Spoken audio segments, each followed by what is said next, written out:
Hello friends, in today's video I'm gonna be walking through how to add free shipping on Shopify. But before getting started this video, make sure to subscribe. How to 1 minute.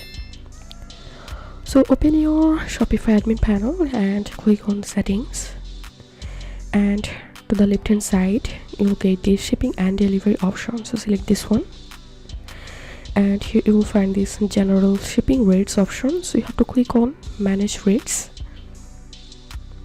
Scroll down, and here you'll find your shipping address. As you can see, this is my worldwide shipping and this is domestic.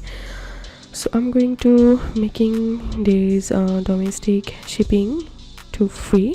So I'm clicking on this three dot, edit rate, and simply I'm removing the cost, and right now here we can see it's free, and then clicking on done.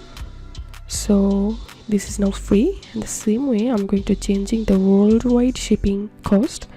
So I'm going to click on three dot, edit rate, and I'm removing the amount, and it's free now.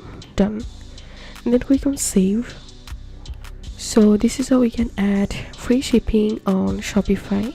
If you have any questions, feel free to post in description. If you think to see more WordPress videos, please check the links in descriptions. If this video helped you, give a thumbs up and please consider subscribe. How to 1 minute. Thank you for watching.